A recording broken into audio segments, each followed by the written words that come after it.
John 1:5-26-27. Sapagkat kung paano ang ama ay may buhay sa kanyang sarili, gayon din namang pinagkalooban niya ang anak na magkaroon ng buhay sa kanyang sarili. At binigyan niya siya ng kapamahalaang makahatol. Bakit? Sapagkat siya ay anak ng tao. Si Jesus Christ kaya hahatol, half God, half human. Walang talata yung half God, half human, wala eh.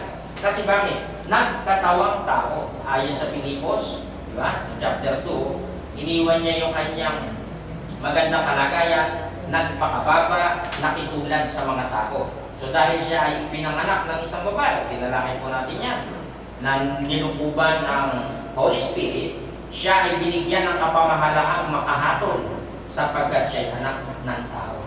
Yan yung ginagamit ng talata ng iba. O nakita mo na Eka, hindi Diyos, tao. Pinag-away-away nila yung mga talata. Lagot sa Diyos yan, yung mga gumagawa ng ganyang pinagsasabong-sabong yung talata. Ano? Ipinakikita rito kung paano nasa kanya lahat ng authority, siya yung masusunod, siya yung ating Panginoon, lahat ng ating gagawin ay ipukonsulta natin sa ating tagapagligtas dun sa sulat ng mga apostol.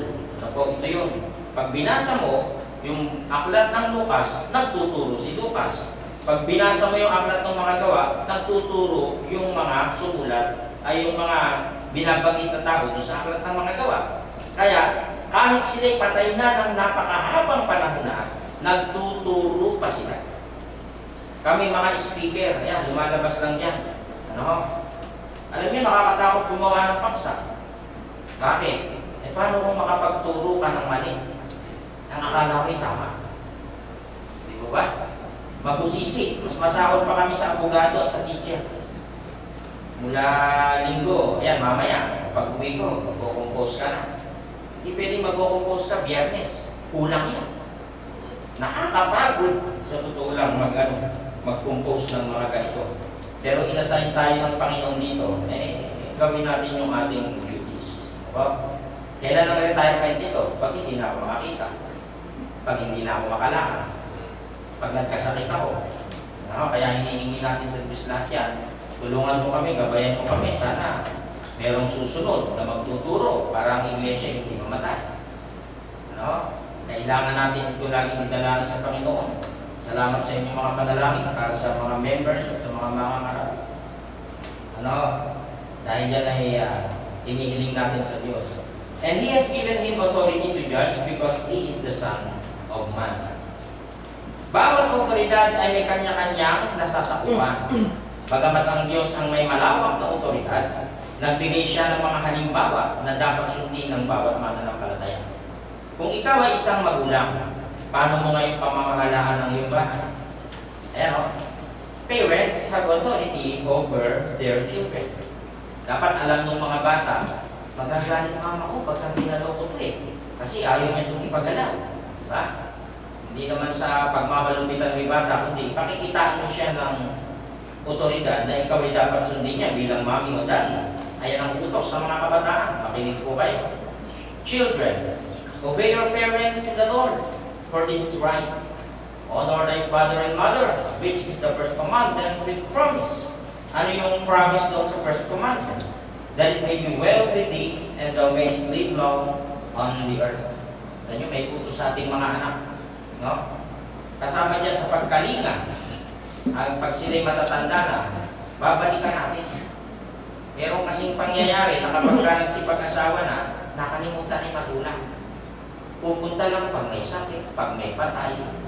Mali. Meron silang otoridad sa atin. Sa ating mga anak. Susundin natin sila, paglilingkuran sila sa panahon ng kanilang kahinaan, huwag natin silang iiwanan. Bakit? Ano bang mapapala natin doon? That it may be well with thee and thou mayest live long on the earth. Bibigyan ka ng Diyos ng maraming buhay. Bakit? Mabuti kang anak. Tingnan natin sa Tagalog. Tayo may authority. Mga anak, magsitalima kayo sa inyong mga magulang sa Panginoon, sapagkat ito'y matuwid. Igalang mo ang iyong ama at ina, na siyang unang utos na may pangako. Ano yung pangako? Upang yumaman kang mabuti at ikaw ay mabuhay na malahon sa lupa. Nakapagpapahaba pala ng buhay, pag ikaw ay marunong tumanaw ng utang na loob sa iyong mga magulang. Kasi hindi na sila makakapagtrabaho. Bibigyan mo ng pera yan. Hindi naman po pwede yung, oh, ito na yung pera, aalis na ako. Gusto mo lang naman yung pera. Diba? Hindi naman pwedeng gano'n. Paano naman pwedeng, dito ka muna, gusto ko maramdaman pagdating ng hapon, magkakapit tayo, mga ganyan. Sweet moments ng una, kailangan yun. Ano? Pagpapakita ng paggalang sa ating mga magulang sa mga paraan na gusto nila. Dadating ang panahon, magiging makulit yan. Tanda niya kung ano-ano gagawin niya. Diba? Nandun pa rin yung tinatawag na pagtalima sa kanila, pagrespeto. Yung iba, sinasaktan yung ama, ina. Tinataga yung magulang, pinapatay. Diba? Delikado. Nagagalitan Diyos ko. Iiksi buhay mo pag malupit ka sa magulang. Ano? So may otoridad ang mga magulang sa kanilang mga anak. Husbands have authority over their wives. Yung mga lalaki, meron kung kayong otoridad sa inyong mga asawa. Ephesians chapter 5 verse 22-24. Wives, submit to your own husbands as to the Lord. For the husband is the head of the wife, as also Christ is the head of the church. And he is the Savior of the body, therefore, just as the church is subject to Christ, so let the wives be to their own husband in everything. Mga babae, pasakop kayo sa inyong sariling asawa na gaya ng sa Panginoon. Ano yung sinasabing gaya ng sa Panginoon? Yung mga pattern niya, kagaya ni Abraham at Isaac, mga gano'n.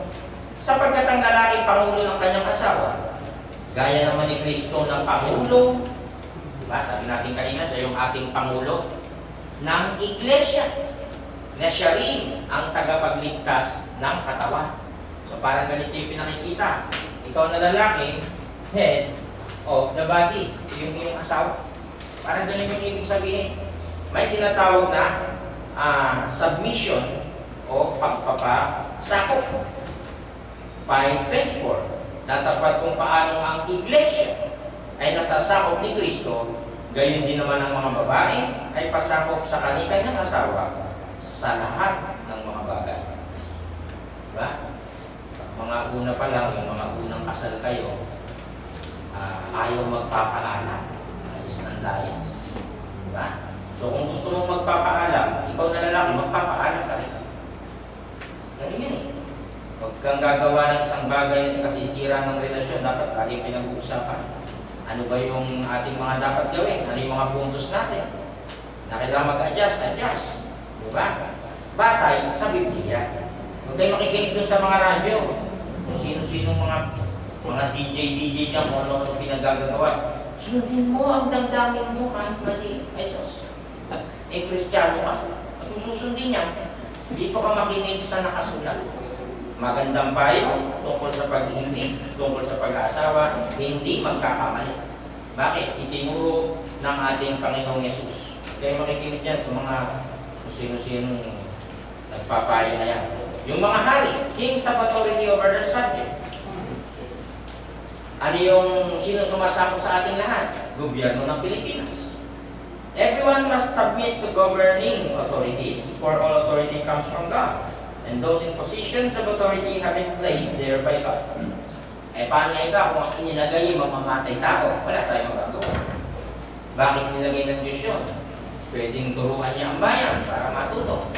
Dami ng kaso ng rape ngayon. Diba? Bakit dumami kaso ng rape? Dati, pupunta ka lang dyan sa mga barbar, makakakita ka na. Ngayon, sa cellphone, mag-scroll ka lang. Mga walang bra, walang mga, undies, mga.